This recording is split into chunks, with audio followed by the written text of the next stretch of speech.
Ni ripoti ya kiuchunguzi ambayo imeandikwa na mjumbe wa mkutano mkuu wa chama cha demokrasia na maendeleo Chadema Godbless Lema, ambapo ameanza G55 Mandela na safari ya kujisafisha Chadema. Tunakoelekea ndio tunakostahili kuwa, ameweza kuandika kichwa hicho Godbless Lema.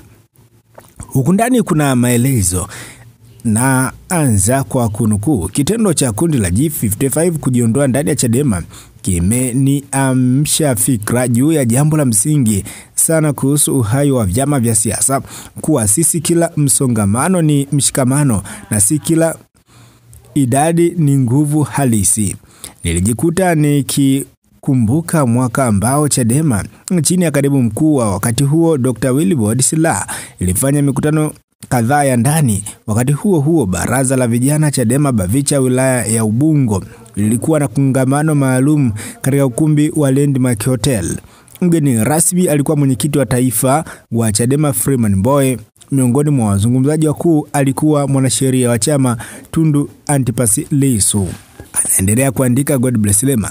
Katika hotuba yake, Lissu alitumia mfano wa kihistoria kutoka Afrika Kusini, akimnukuu Nelson Mandela na harakati za ANC dhidi ya mfumo wa ubaguzi wa rangi apartheid. Mandela, kwa mujibu wa Lissu, alikuwa mkali sana katika kuhakikisha kuwa mapandikizi yoyote ndani ya ANC Waafrika walikuwa wakifanya kazi kwa maslahi ya serikali ya makaburu yaling'olewa bila huruma. Hili liliwezesha harakati za ukombozi kuwa safi, imara na za kweli. Lissu alisisitiza kuwa Chadema pia ilikuwa inapitia kipindi kama hicho. Mapambano dhidi ya mfumo wa dhalimu hayangefanikiwa ikiwa chama kingeendelea kubeba mizigo ya watu walioko ndani lakini roho zao ziko nje. Kwa wakati huo, aliyekuwa kinara wa tuhuma hizo alikuwa ni Zitto Zuberi Kabwe.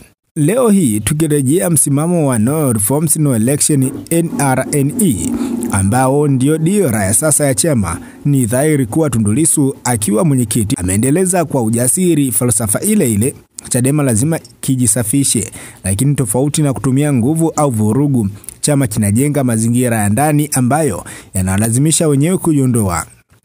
Wamejitoa kwa hiari, lakini si kwa bahati mbaya, ni kwa sababu ya moto wa misimamo ya kweli.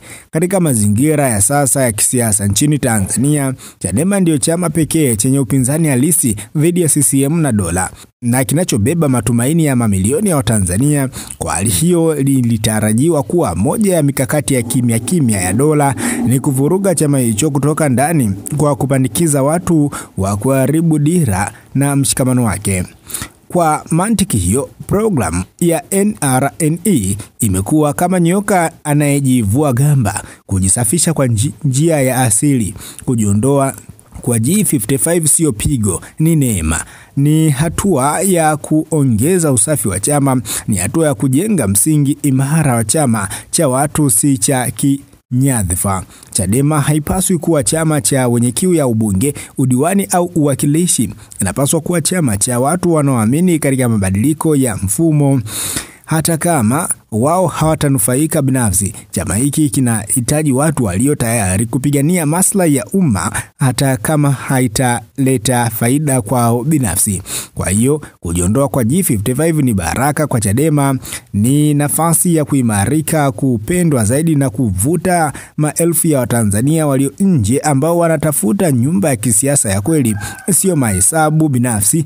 Ni nafasi ya chama kuwa chama cha watu wa aina ya Lissu wanaoishi mbele ya muda. Chadema inaendelea kuwa mwanga wa matumaini, na kuondoka kwa wale waliokuwa kivuli tu kumeifanya iangaze zaidi.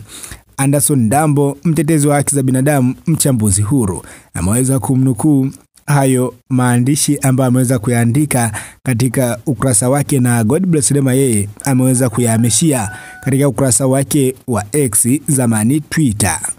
Hii ni Mbaju TV, ni kusihi kama bado haujasubscribe katika YouTube channel yetu, basi hakikisha kwamba una subscribe, lakini pia hakikisha kwamba una like, una comment na kushare taarifa zote ambazo sisi tunakupa wewe kila siku na kila saa. Langu jina ni David Edward.